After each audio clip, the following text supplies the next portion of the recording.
Bonjour. Bonjour. Votre nuit fait-elle douce? Pas vraiment. Est-ce que quelqu'un sait où est ma femme? Je l'ai vu sortir hier soir, avec Bacchus. Et peut-on faire confiance à ce Bacchus? Mais certainement au très grand Jupiter. Quelles sont les nouvelles? Hier soir, nous avons appris l'explosion d'une planète amie dans la galaxie Gamma 23. Comme je vous le répète, il nous faut quitter cette maudite cachette et regagner au plus vite notre royaume. Je ne pense pas. Des Arcosiens ont synthétisé leur premier trou noir artificiel et envisagent de l'utiliser à des fins militaires, contre nous. Dans la voie lactée éclatante, les terriens progressent dans l'étude des topos. Les Icariens se Que sont dites-vous? dangereusement... La théorie des topos?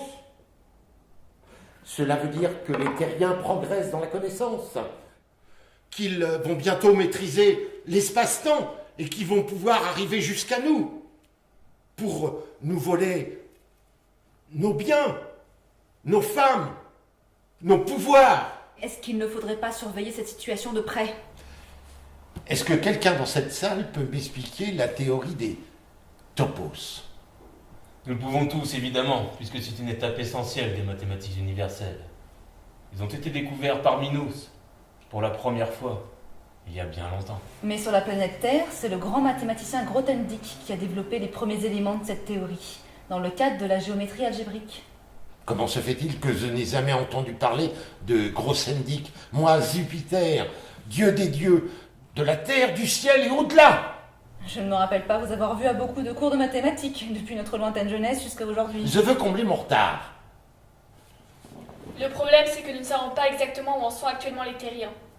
Il y a eu un colloque de spécialistes en France en novembre 2015. Eh bien, faites venir un Français. À cette heure-ci, il est 6h du matin en France. Tout le monde dort. Attendez! Je vois justement quelqu'un qui travaille sur les topos à Paris. Qu'il vienne.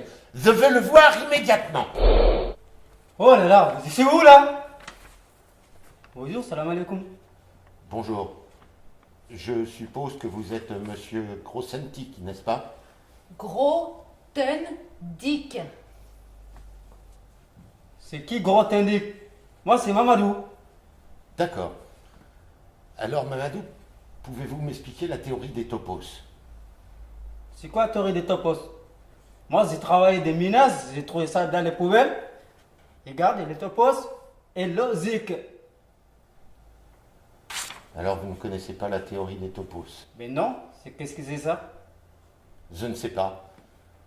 Personne ne veut me l'expliquer. En tous les cas, je suis désolé pour le dérangement. Je suis complètement dépassé. Et je ne sais même pas ce qu'est un topos. Voyons l'évolution de la notion d'espace en mathématiques. Ainsi, nous arriverons à la théorie des topos, dont les premiers éléments ont été développés par le génial mathématicien Grothendieck. Commençons avec Euclide, qui vécut il y a environ 2300 années terrestres. Hein? Ah oui. Alors moi j'étudie surtout des figures sur le plan, hein, comme des triangles, comme des droites, comme des cercles, en mesurant des distances. Vous connaissez le théorème de Pythagore par exemple. La rigueur du triangle élève mon âme sereine, à la vigueur des anges, nectar d'une coupe pleine. Oh, mais on s'en fiche des théorèmes! Et pour les théories non euclidiennes, écoutons Monsieur Poincaré, qui vécut au 19e Poincaré siècle. il est parti depuis bien longtemps. Il avait un rendez-vous galant. De toute façon, depuis le temps que je suis ici à étudier, je connais tout cela par cœur. Poincaré il a vécu au 19e siècle et au début du 20e siècle sur Terre. Et à cette époque, on s'intéressait à des géométries sur des espaces courts. Certes, mais l'on peut toujours y mesurer des distances, vous voyez? Quelle idée de plier la feuille! On ne peut plus y dessiner, ça ne sert à rien!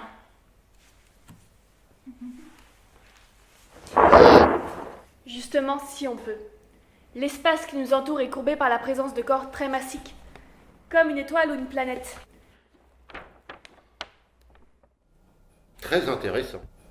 Espace hyperbolique, entraîner mon cœur pur par-delà l'astre cosmique, courbure hors de Il y a l'azur. autre chose de beaucoup plus intéressant, c'est la notion d'ouvert.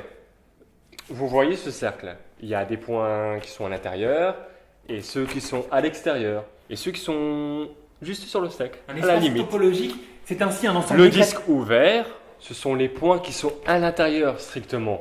On peut toujours les entourer par des petits disques qui sont à l'intérieur du grand cercle. Un espace topologique, c'est ainsi un ensemble éclatant de points avec des sous-ensembles ouverts qui constituent des voisinages. Mais il n'y a plus nécessairement de notion de distance. C'est un concept plus général et plus abstrait, plus thaumaturgique. Si on généralise encore, avec la notion de local, c'est-à-dire en ne tenant compte que des ensembles ouverts, on peut obtenir des espaces sans points.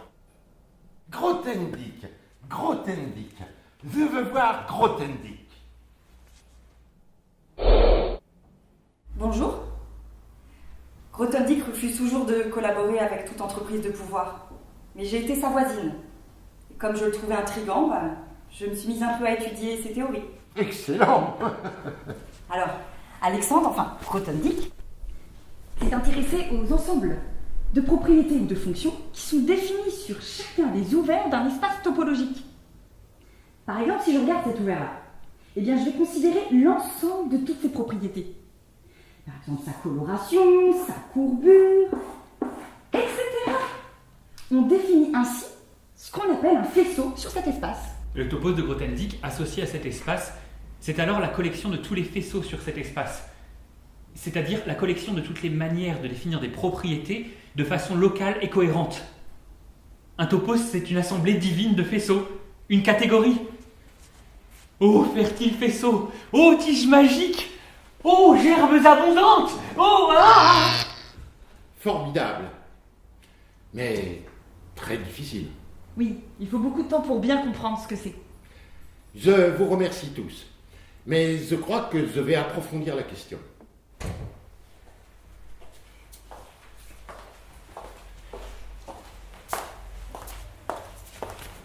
Eh bien, où étiez-vous donc, ma chère? Je suis allée faire un petit tour. D'accord. Connaissez-vous la théorie des topos? Non, dites-moi. Vous connaissez sans doute, vous avez une étudienne.